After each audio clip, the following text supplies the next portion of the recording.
James Crawford, thank you very much as always. We really appreciate your time. I know it was late notice, but you're happy to help the punters out there, and I'm sure everybody equally is happy just to get the ball rolling again in terms of racing here in the Western Cape. You start in race 1 on Saturday at Hollywood Bets Durbanville. You got the Turbo. I believe chatting off air, he shows you a little bit more than what his form shows.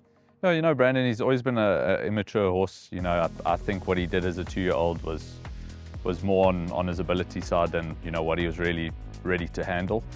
He's shown us a nice improvement in work, and you know, with a good draw and going on the 5 furlong, I definitely think he'll run well fresh, and I think he could be in your places. Great, so a nice price about Le Turbo. Then I want to chat to you about number 2, Miss William, because a lot better than her last start. I'm not sure if anything came out in the washer. She's been off the track for a little bit of time. Good draw, always a big positive. Yeah, good draw always helps at Durbanville, Brandon. You know, Miss William, she's miles better than that last start. We just backed off of her a little bit after that and freshened her up a touch. Work at home has been really good. I'm very happy with her. She may have just needed a little bit coming back off of the rest, but barring that, I'm very happy with her. I think she'll run a fair race. Super. Then race 7, I think you're quite strong in this particular race. You've got Elegant Noble and Heal and Soul. Let's chat about Elegant Noble. I know he was pretty much teed up for a meeting about a week or 2 ago when we lost it due to the weather conditions. Good win last time? Yeah, very good win last time. Unfortunately, also a horse that we've just had to maintain on the boil now for the past 2-3 weeks. You know, he was in for the country championship, but unfortunately it just didn't quite stand with the weather. But he's doing phenomenally back at home. I couldn't have him in a better space. You know, his confidence is roaring since that last win. Brevin back on board, you know, the pilot who knows him best. And yeah, very happy with him, and I definitely think he'll run a competitive race on his day. And you got Heal and Soul in the same race. You've often told me a very nice horse, wants a bit of ground. You expecting a better run from him? Yeah, you know, Brandon, I don't think you can disgrace him on his last start. He just got that interference a little bit with Aldo at a critical point of the race.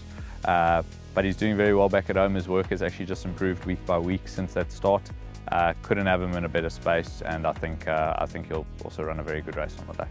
A horse I really like comes up in race 8. I'm hoping you can give us a bit of confidence. Lady Lookalike, as honest as the day is long, gets a draw, must be a huge runner. Yeah, you know, if you look at her form, Brandon, she's always honest to herself.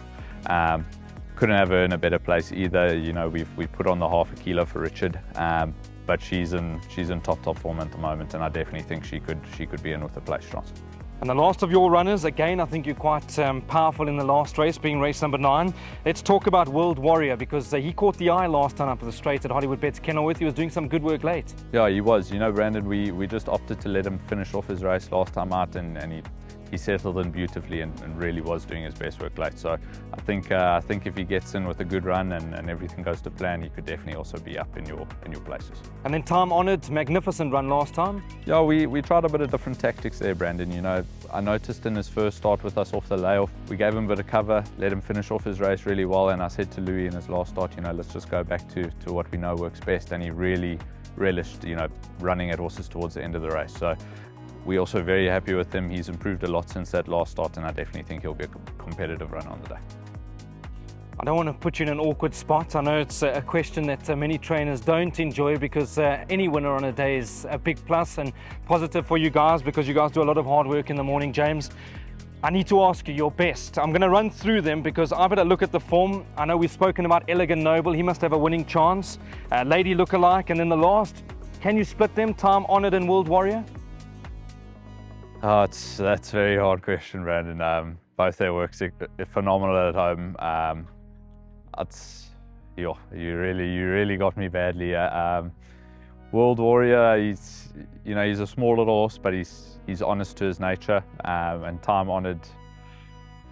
I think World Warrior might just be better off, but not by much. There shouldn't be more than a length between them. Well, I think the safer way is maybe punters just include both of them to the exotics. Yeah, I would definitely do that. Well, James, we appreciate your time. Like I said, it was at late notice. We really love having you on the show on our perfectly placed platform, and we'll be hoping to catch up with you more often for the Cape Summer season, so thank you. No, thank you so much, Brandon.